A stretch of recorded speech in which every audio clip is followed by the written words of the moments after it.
नमस्कार मित्रों, आज आपके लिए महाकवि रामधारी सिंह दिनकर की कविता रश्मि रथी के चतुर्थ सर्ग के भाग 4 के साथ उपस्थित हैं। मित्रों, प्लेलिस्ट में जाकर आप रश्मि रथी के प्रत्येक सर्ग को सुन सकते हैं। आज का प्रसंग है कर्ण की दानवीरता। मित्रों, प्रसंग में आगे बढ़ने से पहले आप हमारे चैनल को अवश्य सब्सक्राइब कर लेना, वीडियो को लाइक और अपने मित्रों से शेयर करना, एक छोटा सा कमेंट्स लिखकर हमारा उत्साहवर्धन तो जरूर करना। मित्रों, तो आइए दिनकर की ओजस्वी शैली में कविता का आनंद लेते हैं। चकित भीत चहचहा उठे कुंजों में बिहग बिचारे, दिशा सन्न रह गई देख यह दृश्य भीति के मारे। सह न सके आघात सूर्य छिप गए सरक कर घन में, साधु साधु की गिरा मद्र गूंजी गंभीर गगन में। अपना कृत्य विचार कर्ण का कर्तव्य देख निराला, देवराज का मुखमंडल पड़ गया ग्लानि से काला। क्लिन्न कवच को लिए किसी चिंता में पगे हुए से, ज्यों के त्यों रह गए इंद्र जड़ता में ठगे हुए से। पाप हाथ से निकल मनुज के सिर पर जब छाता है, तब सत्य ही प्रदाह प्राण का सहा नहीं जाता है। अहंकारवश इंद्र सरल नर को छलने आए थे, त्याग नहीं के महातेज सम्मुख जलने आए थे। मगर विशिख जो लगा कर्ण की बलिका आन हृदय में, बहुत काल तक इंद्र मौन रह गए मग्न विस्मय में।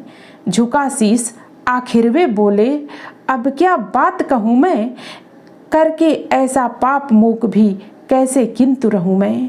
पुत्र सत्य ही तूने पहचाना, मैं ही सुरपति हूँ, पर सुरत्व को भूल निवेदित करता तुझे प्रणति हूँ। देख लिया जो कुछ देखा था कभी न अब तक भू पर, आज तुला पर भी नीचे है मही स्वर्ग है ऊपर। क्या कह करूं प्रबोध, जीभ कांपती प्राण हिलते हैं, मांगू क्षमादान ऐसे तो शब्द नहीं मिलते हैं। दे पावन पद धूलि कर्ण, दूसरी न मेरी गति है, पहले भी थी भ्रमित अभी भी फंसी भंवर में मति है। नहीं जानता था कि छद्म इतना संहारक होगा, दान कवच कुंडल का ऐसा हृदय विदारक होगा। मेरे मन का पाप मुझी पर बनकर धूम घिरेगा, वज्र भेद कर तुझे तुरंत मुझ पर भी आन गिरेगा। तेरे महातेज के आगे मलिन हुआ जाता हूँ, कर्ण सत्य ही आज स्वयं को बड़ा क्षुद्र पाता हूँ। आह खली थी कभी नहीं मुझको यूं लघुता मेरी, दानी कहीं दिव्य है मुझसे आज छाह भी तेरी। तृणसा विवश डूबता उगता बहता उतराता हूँ, सील सिंधु की गहराई का पता नहीं पाता हूँ। घूम रहा मन ही मन लेकिन मिलता नहीं किनारा, हुई परीक्षा पुण्य सत्य ही नर जीता सुरहारा।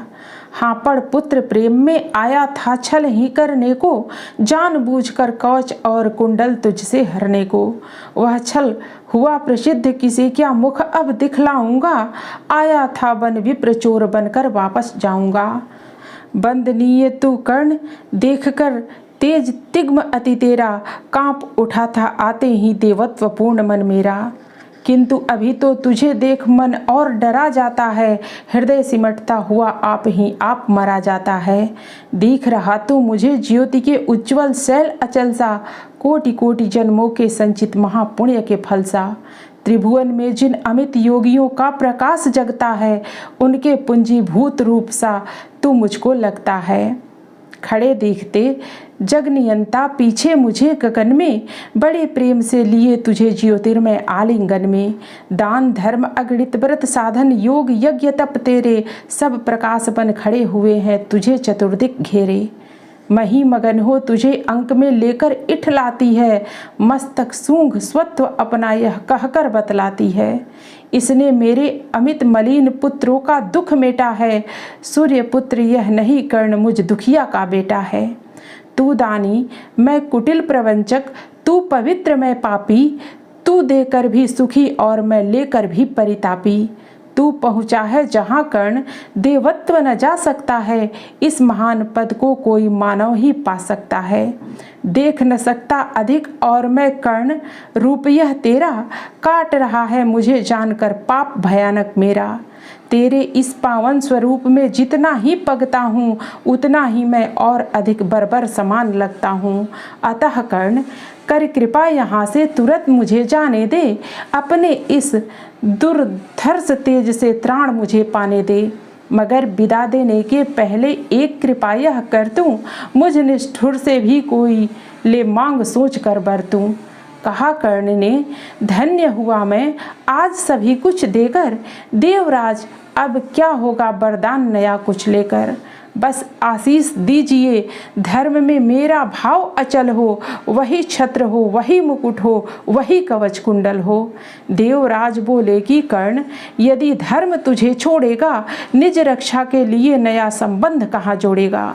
और धर्म को तू छोड़ेगा भला पुत्र किस भय से, अभी अभी रखा जब इतना ऊपर उसे विजय से। धर्म नहीं मैंने तुझसे जो वस्तु हरण कर ली है, छल के कर आघात तुझे जो निस्सहायता दी है, उसे दूरियां कम करने की है मुझको अभिलाषा। पर स्वेच्छा से नहीं पूजने देगा तू यह आशा। तू मांगे कुछ नहीं किंतु मुझको अवश्य देना है, मन का कठिन बोझ थोड़ा सा हल्का कर लेना है। ले अमोघ यह अस्त्र काल को भी यह खा सकता है, इसका कोई वार किसी पर विफल न जा सकता है। एक बार ही मगर काम तू इससे ले पाएगा, फिर यह तुरंत लौट कर मेरे पास चला जाएगा। अतः वत्स मत इसे चलाना कभी वृथा चंचल हो, लेना काम तभी जब तुझको और न कोई बल हो।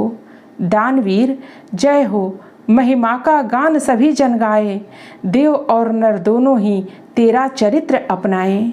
दे अमोघ शरदान सिधारे, देवराज अंबर को व्रत का अंतिम मूल्य चुका कर गया कर्ण निज घर को।